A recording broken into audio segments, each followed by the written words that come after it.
Good morning, student. Today we will study about national movements in India, chapter 4 of standard 9th. National movements in India, Bharat में राष्ट्रीय आंदोलन। इसका introduction पढ़ लेते हैं। During their stay in India, Britishers became familiar with the political condition of India. जब अंग्रेज भारत में आए थे तो भारत के राजनीतिक कंडीशन से, उसके राजनीतिक प्रॉब्लम ये सब थी, उससे फैमिलियर हो गए थे, उससे परिचित हो गए थे अच्छी तरह। जब ब्रिटिशर्स इंडिया में रह रहे थे तो उस समय जो ब्रिटिशर्स थे भारत की जो पॉलिटिकल कंडीशन है उससे बखूबी परिचित थे। अब आगे पढ़ते हैं। The British East India Company took advantage of the political disputes और internal weakness of India and from 1757 AD, after creeping into Bengal to the revolt of 1875 AD, it established its supremacy over India in its 100 years of rule। जो British East India company थी, जो ये political disputes, झगड़े ये सब थे, वो सब का फ़ायदा उठाकर और भारत के आंतरिक कमजोरी का लाभ उठाकर ब्रिटिश ईस्ट इंडिया कंपनी ने 1757 से लेकर 1875 का जो रिवोल्ट हुआ था वहाँ तक का मतलब 100 साल में उसने अपना सुपरमेसी इस्टेब्लिश कर लिया था। सुपरमेसी मतलब अपना क्या बोलते हैं, सुपरमेसी अधिकार, अपना अधिकार स्थापित कर लिया था भारत के ऊपर। देखो, British East India Company took advantage of the political dispute. जो ब्रिटिश ईस्ट इंडिया कंपनी थी वो पॉलिटिकल डिस्प्यूट्स का मतलब जो राजनीतिक झमेले, ये जो भी डिस्प्यूट्स रहते थे उसका फ़ायदा उठाया किसने? ब्रिटिश ईस्ट इंडिया कंपनी ने। और भारत के आंतरिक जो कमजोरी थी उसका फ़ायदा उठाया। और 1757 AD से लेकर मतलब जब बंगाल में उन्होंने कब्जा किया था, मतलब सिराजुद्दौला को मारकर, उस समय से लेकर 1875 का जो रिवोल्ट हुआ था हमारा ग्रेट नेशनल अपराइजिंग, वहाँ तक उसने मतलब कि 100 साल के अंदर जो ब्रिटिश ईस्ट इंडिया कंपनी थी उसने अपना सुपरमेसी इस्टेब्लिश कर लिया था, अपना अधिकार भारत के ऊपर बना लिया था। In order to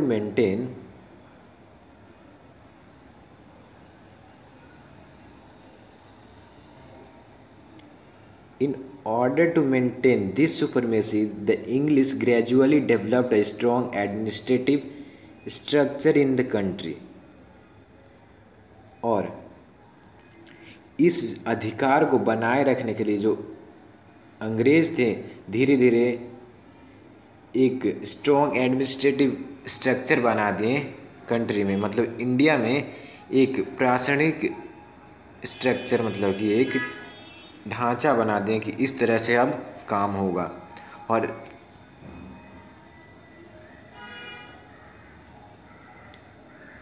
through this administrative structure common laws, common administration and a legal system according to the British system came into existence. और जो ये अंग्रेज़ों ने एडमिनिस्ट्रेटिव स्ट्रक्चर बनाया था इंडिया में, प्रशासनिक कानून बनाए थे, तो उस प्रशासनिक स्ट्रक्चर में क्या क्या आता था? कॉमन लॉज, कुछ सामान्य कानून आ जाते थे, कॉमन एडमिनिस्ट्रेशन, किस तरह प्रशासन करना है, और कुछ लीगल सिस्टम जो कि ब्रिटिश सिस्टम के आधार पे था, मतलब कि जिसमें ब्रिटिश को फ़ायदा हो इस तरह की लीगल सिस्टम बनाया गया। और ऐसे एडमिनिस्ट्रेटिव और इस तरह के एडमिनिस्ट्रेटिव स्ट्रक्चर हमारे इंडिया में आए।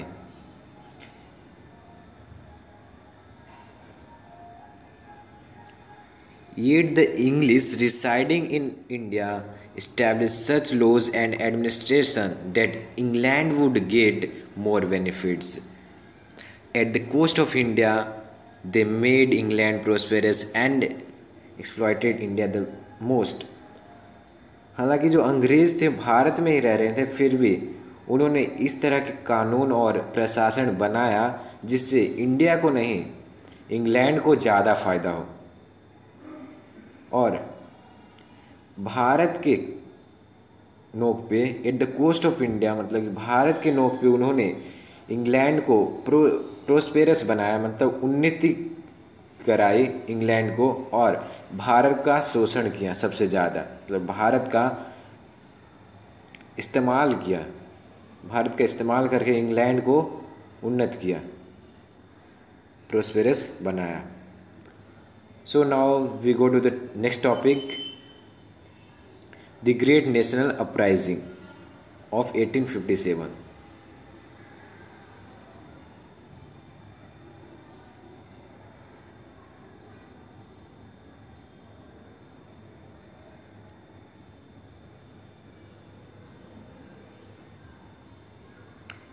Some of the common factors that caused the uprising of 1857 were political dissatisfaction, economic exploitation, social and religious factors, military factor, and immediate reason like introduction of the Enfield rifle in the army. Mangal Pandey was the first martyr of the uprising. The Great National Uprising of 1857, जो 1857 का जो revolt हुआ था, मतलब कि राष्ट्र का सबसे बड़ा अपराइजिंग, मतलब कि पहली बार लोगों के मन में नेशनलिज्म की भावना उग्र हुई थी, जागी थी, जिसकी वजह से एक अपराइजिंग उठी थी। तो उसका कारण क्या था? तो उसका मेन कारण था, मतलब नेशनल अपराइजिंग का मेन कारण क्या था?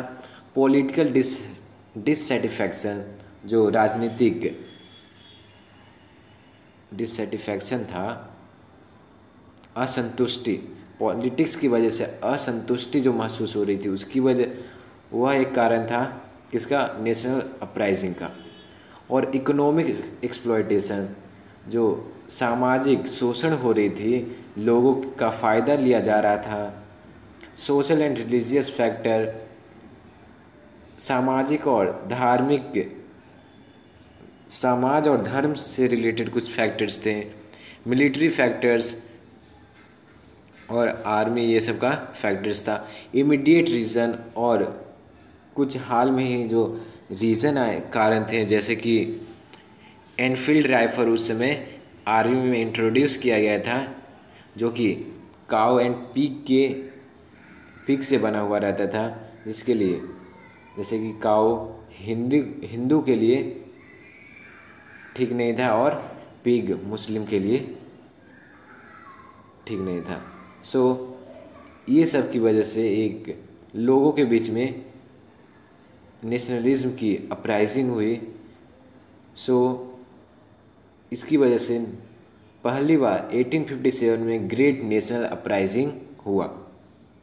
मंगल Pandey was the first martyr of the uprising, और मंगल पांडे जो थे इस अपराइजिंग का पहला मार्टर से पहले शहीद हुए थे इस अपराइजिंग में। Several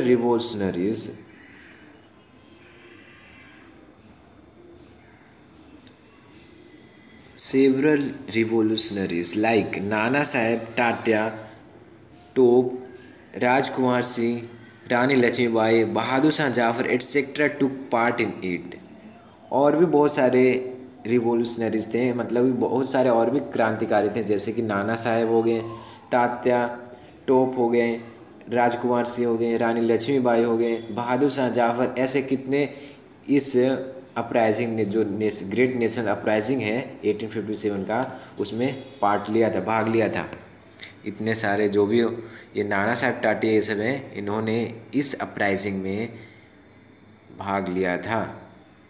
the uprising of 1857, here look,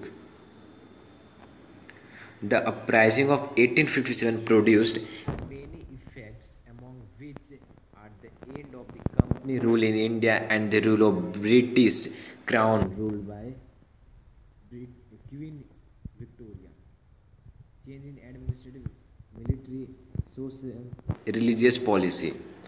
जो ये अपराइजिंग हुआ था, मतलब कि अपराइजिंग ऑफ 1857 का जो अपराइजिंग था उससे क्या प्रभाव पड़ा, तो उसका प्रभाव ये रहा कि लोगों के बीच में जो कंपनी का जो रूल था, ब्रिटिश ईस्ट इंडिया कंपनी का जो रूल एडमिनिस्ट्रेशन स्ट्रक्चर बना था वो ख़त्म हो गया इस अपराइजिंग के साथ साथ। और क्या हुआ, जो ब्रिटिश क्राउन का जो रूल था वो भी ख़त्म हो गया। ब्रिटिश क्राउन मतलब जो क्वीन विक्टोरिया जो रूल करते थे, शासन करते थे, वो शासन भी ख़त्म हो गया। चेंज इन एडमिनिस्ट्रेटिव और प्रशासन जो स्ट्रक्चर थे उसमें चेंजेस आया, मिलिट्री में चेंजेस आया, सोशल लाइफ में चेंज आया, रिलीजियस जो ये सोशल एंड रिलीजियस पॉलिसी थी, ये सब नीतियाँ जो धार्मिक सामाजिक जो नीतियाँ थी उसमें बदलाव आया।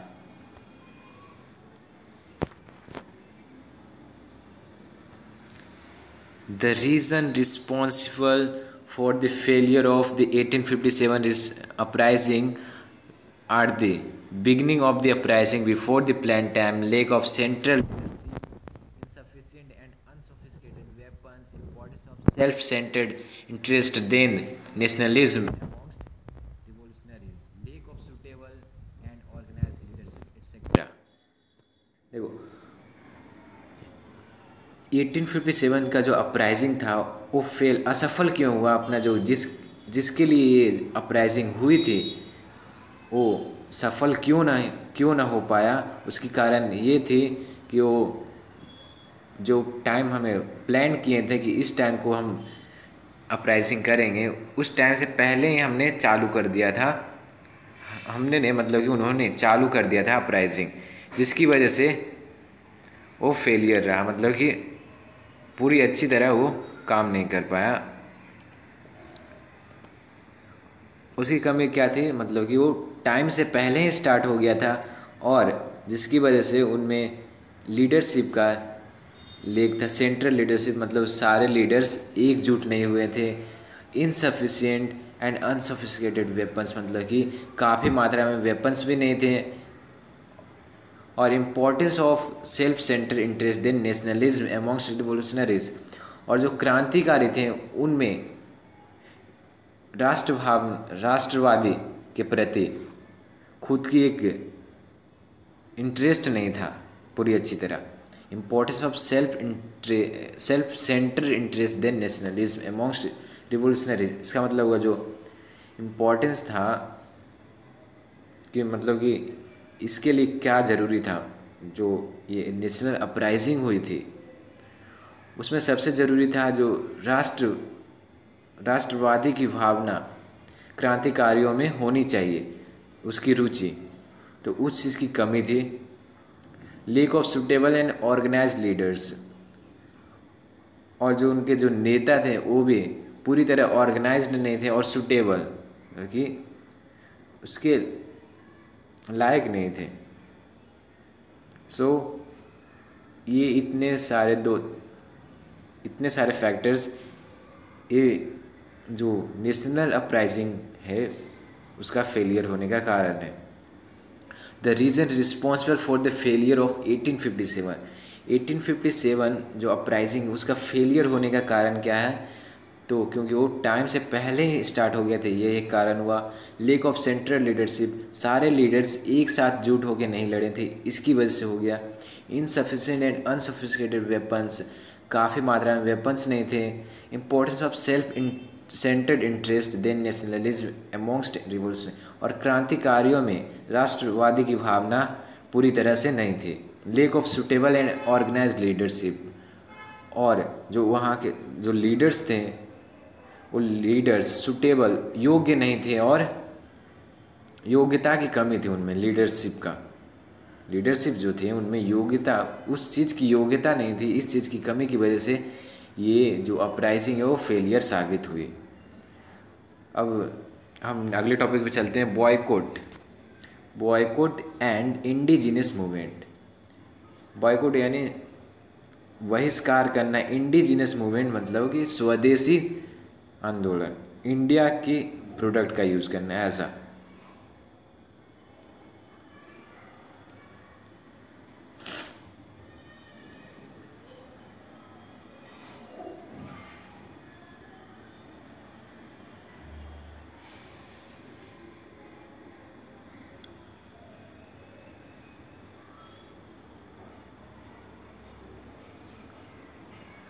Boycott and indigenous movement. Boycott and indigenous movements along with Bangwang movement 1905 was one of the important events of the Indian national movements। जो बॉयकॉट एंड इंडिजिनस मूवमेंट था, मतलब कि जो बंगवंग मूवमेंट 1905 के समय ही ये स्टार्ट हुआ था। कौन सा मूवमेंट? तो बॉयकॉट एंड इंडिजिनस मूवमेंट कब स्टार्ट हुआ था? जब बंगवंग मूवमेंट 1905 में स्टार्ट था उस समय। और ये जो भारत का मूवमेंट्स, राष्ट्रीय मूवमेंट्स था, आंदोलन, उनमें से एक महत्वपूर्ण ये आंदोलन है बॉयकॉट एंड इंडिजिनस मूवमेंट, जो बंगवंग मूवमेंट के समय स्टार्ट हुआ था। वो भारत के राष्ट्रीय आंदोलनों में से एक महत्वपूर्ण आंदोलन है। समझ में आया? अब आगे का पॉइंट देखते हैं। Because of the divide and rule policy as a result of the Britishers Machiavellian policy, boycott and indigenous movement get an impetus. वो डिवाइड एंड रूल पॉलिसी के कारण जो बॉयकॉट एंड इंडिजिनस मूवमेंट था उसे प्रेरणा मिली, impetus, उसकी वजह से उसे बढ़ावा मिली बॉयकॉट एंड इंडिजिनस मूवमेंट को। बॉयकॉट यानी समझ में आया ना, मतलब किसी चीज़ का बहिष्कार करना, त्याग करना। इंडिजिनस मूवमेंट मतलब स्वदेशी, मतलब कि खुद के देश का यूज करना, देश का प्रोडक्ट्स का यूज करना, कोई भी चीज़ का खुद के स्वयं, स्वदेशी मूवमेंट यानी आंदोलन। तो जो डिवाइड एंड रूल पॉलिसी था, मतलब कि ब्रिटिशर्स का, अंग्रेजों का मैकीवेलियन पॉलिसी। मैकीवेलियन मतलब कि किसी चीज़ का वो नहीं करते हैं, पॉलिटिक्स जैसा कुछ करते हैं, उसको क्या बोलते हैं? मैकीवेलियन पॉलिसी। राजनीति करते हैं ना, उसी को डिवाइड एंड रूल पॉलिसी। इधर की बात उधर जाके करते हैं, उसे क्या बोलेंगे? मैकीवेलियन पॉलिसी। तो जो डिवाइड एंड रूल पॉलिसी हुआ वो किस तरह, उसका रिजल्ट क्या हुआ? तो ब्रिटिशर्स का मैकीवेलियन पॉलिसी की तरह वो काम किया, जिसकी वजह से जो बॉयकॉट एंड इंडिजिनस मूवमेंट था उसे भी प्रेरणा मिली। अब देखिए,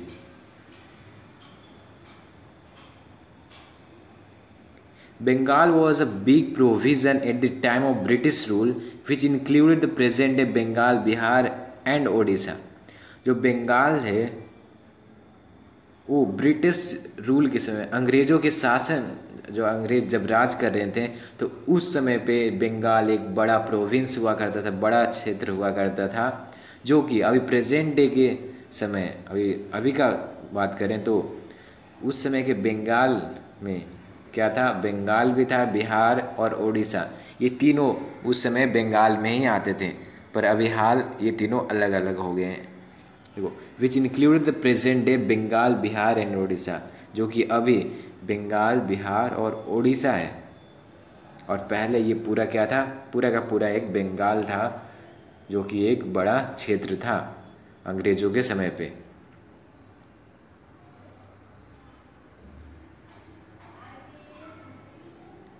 Compared to other states, Bengal was the central point of national awakening. The impetus and thoughts for the national movements came from Bengal. In the 1857 revolts, Hindus and Muslims had collectively fought the English। अगर दूसरे राज्यों की तुलना करें तो Bengal national awakening का एक central point था। मतलब सबसे पहले राष्ट्र की जागरूकता कहाँ पे हुई थी? तो बंगाल में। सबसे पहले बंगाल से ही शुरुआत हुआ था अवेकनिंग का, जागरूकता का, कि सबके लोगों के मन में जागरूकता आई। अवेकनिंग मतलब कि नवा विचार आया कि मतलब कि उन्हें फ्रीडम चाहिए ऐसा। The impetus and thought for the national movement came from Bengal. जो भी राष्ट्रीय आंदोलन के लिए जो थॉट्स, विचार और प्रेरणा कहाँ से मिलती थी, तो बंगाल से ही मिली थी। जो भी राष्ट्र आंदोलन के लिए जो विचार थे और प्रेरणा थे वो कहाँ से आए, बंगाल से स्टार्ट हुए थे। इन द 1857 रिवोल्ट, 1857 के जो रिवोल्ट था उसमें हिंदू एंड मुस्लिम ने एक साथ मिलकर अंग्रेज़ों से युद्ध किया। डेट्स वाई, इसी की वजह से, यही कारण है कि अंग्रेज़ों ने डिवाइड एंड रूल की पॉलिसी लाई और उसका बढ़ावा करते हुए लोगों के बीच में डिवीज़न का कॉज हुआ। तो डिवीज़न हुई लोगों के बीच में, बंटवारा, डिवीज़न में खंडिता की गई।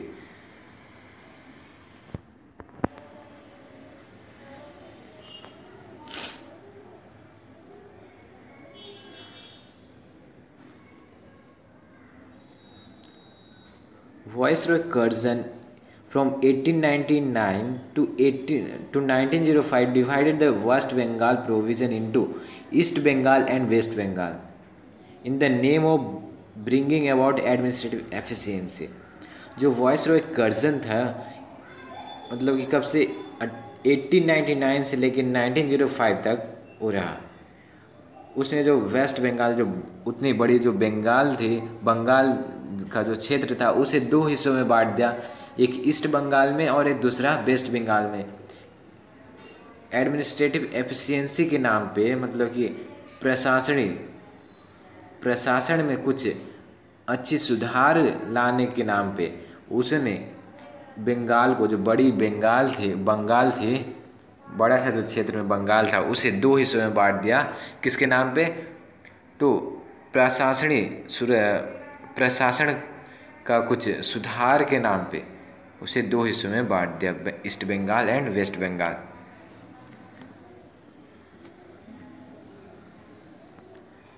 There was a strong opposition to the division of Bengal. When Bengal was divided on 16 October 1905, the whole Bengal observed the day as National Mourning Day।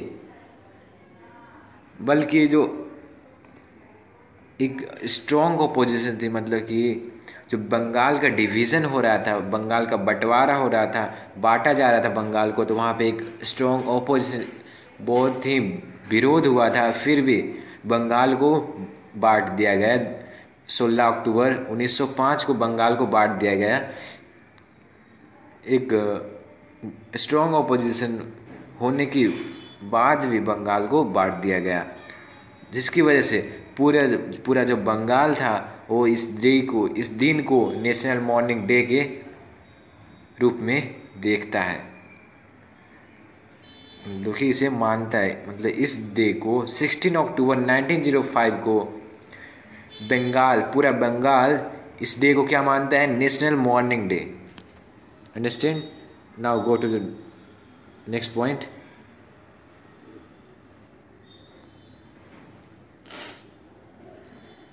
The same day, an announcement about boycotting all foreign goods and encouragement to use indigenous good was made।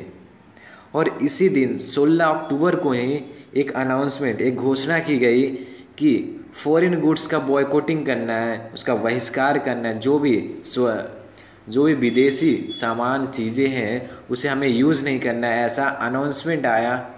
इसी दिन 16 अक्टूबर को ही announcement ऐसा किया गया। और indigenous goods का use करना है, मतलब हमें खुद के देश के चीज़ों का इस्तेमाल करना है। इस चीज़ की बढ़ावा दी गई, इनकरेजमेंट की गई, इनकरेजमेंट यानी बढ़ावा दी गई। ऐसा अनाउंसमेंट हुआ कौन से दिन को, 16 अक्टूबर 1905 को ही ऐसा अनाउंसमेंट भी किया गया था। Not merely Bengalis but the other Indians also began to believe that this division had been done to curtail the vociferous feeling of nationalism that was catching up in India. सिर्फ बंगाली से ही नहीं इसको इस मतलब सिर्फ जो बंगाली जो बंगाल में जो रहने वाले थे वही इस डिवीज़न का विरोध नहीं कर रहे थे, बल्कि दूसरे इंडियंस, बल्कि जो जितने भी इंडियंस थे उन लोगों को भी ऐसा लगने लगा था जो ये डिवीज़न हुआ है, बंगाल का बंटवारा हुआ है, वो किस लिए हुआ है, तो जो राष्ट्रवादी की जो भावना उठने लगी थी उसको घटाने के लिए, तो that was catching up in India. Bharat में जो राष्ट्रवादी की जो भावना थी, फीलिंग ग्रो कर रही थी, फोसिफेरस मतलब कि जन्म ले रही थी, उसे कर्टेल करने के लिए, कर्टेल यानी घटाने के लिए इस डिवीज़न को किया गया, मतलब कि बंगाल का डिवाइड किया गया। समझ में आया? देखिए ऐसा सिर्फ बंगालीज को ही नहीं लग रहा था, बल्कि दूसरे भारतीय जनों को भी ऐसा विश्वास होने लगा था कि ये जो डिवीज़न है, राष्ट्रवादी की जो भावना भारत में कैचिंग अप कर रही है, मतलब जो आ रही है, उग्र हो रही है, उसे घटाने के लिए ऐसा किया गया है। Understand? So now go to the next point. That day, Hindus and Muslims tied Rakhi to each other in the entire Bengal to express their unity। और उस दिन हिंदू और मुस्लिम एक दूसरे को राखी बांधते हैं पूरे बंगाल में अपने यूनिटी को दिखाने के लिए। मतलब कि पूरे बंगाल में जो हिंदू मुस्लिम थे वो आपस में राखी बांधते हैं। उस दिन कौन से दिन? 16 अक्टूबर को राखी बांधते हैं अपने यूनिटी, एकता को दिखाने के लिए। This movement had 3 major characteristic. जो ये आंदोलन है उसका 3 महत्वपूर्ण गुण हैं, कैरेक्टरिस्टिक हैं। पहला, अडॉप्ट इंडिजिनस प्रोडक्ट्स, स्वदेशी। पहला, हमें खुद के देश का चीज़ का यूज़ करना है, मतलब स्वदेशी, खुद के देश का। बॉयकॉट फॉरेन गुड्स, विदेशी चीज़ों का हमें बहिष्कार करना है। विदेश का जो भी चीज़ हो, अपने कंट्री का जो नहीं है, मतलब कि दूसरे देश से आया, उसका बहिष्कार करना है, यूज़ नहीं करना है। तीसरा, एडॉप्ट नेशनल एजुकेशन, हमें खुद की देश की शिक्षा को अपनाना है, राष्ट्रीय शिक्षा ग्रहण करनी है।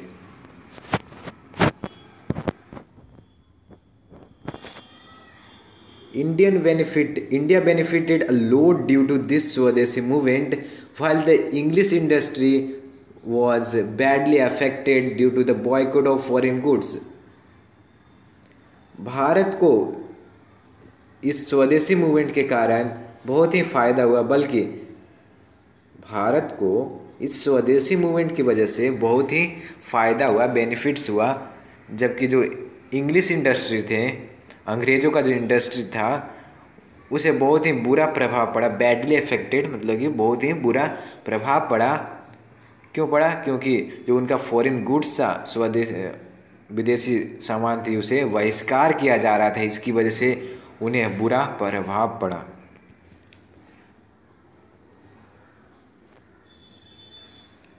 The clothes coming from Manchester stopped. जो मैनचेस्टर से कपड़े आते थे उसे भी रोक दिया गया। शुगर, शूज, सिगरेट्स, तंबाकू etcetera imported from England also reduce. और जो चीनी, जूते, ये सब जो भी तंबाकू ये सब इंग्लैंड से आते थे वो भी आना कम कर दिया गया, मतलब उसे भी मंगाना कम कर दिया गया। लोग उसे खरीदना कम कर दिए। And the sales of clothes made in India increased. और जो कपड़े भारत में बनते थे उसका बिक्री, उसका सेल बढ़ गया।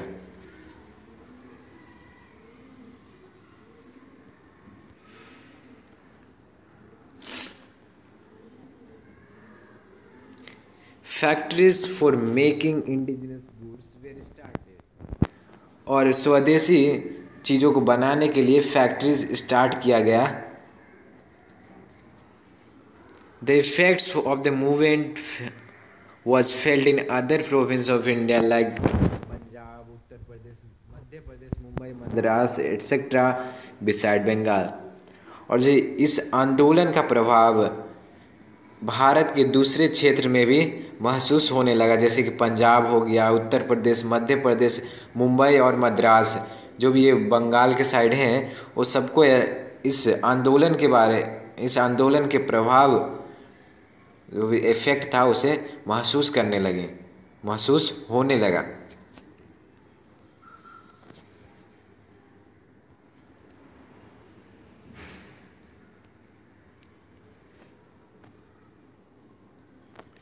The echo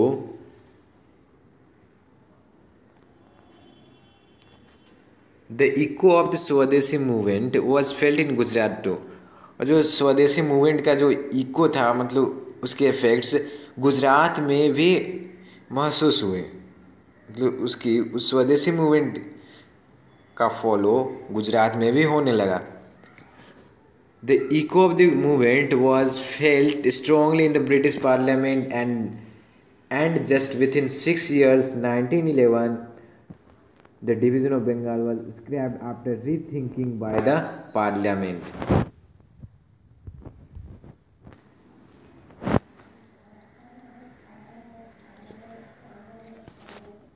The echo of the movement was also strongly felt in the Parliament. और जो ये स्वदेशी मूवमेंट का जो भी बाहर फॉलो हो रहे थे, उस चीज़ का महसूस अंग्रेज़ों के जो पार्लियामेंट था, मतलब कि बैठक, उसमें पार्लियामेंट के संघ सभा में भी इस चीज़ का महसूस हुआ। और 6 साल के अंदर अंदर उन्होंने जो डिवीज़न ऑफ बंगाल था उसे रोक दिया फिर से सोच के। और उसका आगे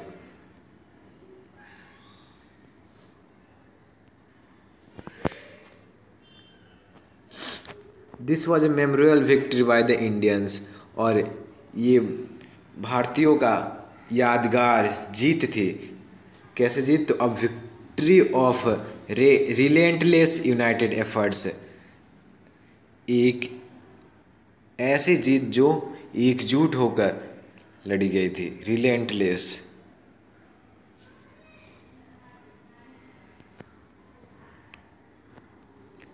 this was a noteworthy victory of the new awakening against the English rule। और ये एक यादगार जीत थी, एक नई अवेकनिंग थी। नई अवेकनिंग की मतलब नवी जागरूकता हुई थी, उसकी जीत थी अंग्रेज़ों के रूल के खिलाफ। तो ये एक यादगार जीत थी किसके खिलाफ? तो अंग्रेज़ों के रूल के खिलाफ। So we will study the next topic in the next video. So bye bye. If you like this video or understand, you get anything from this video, any knowledge from this video, then so please subscribe this channel and likes and comment in the box given below.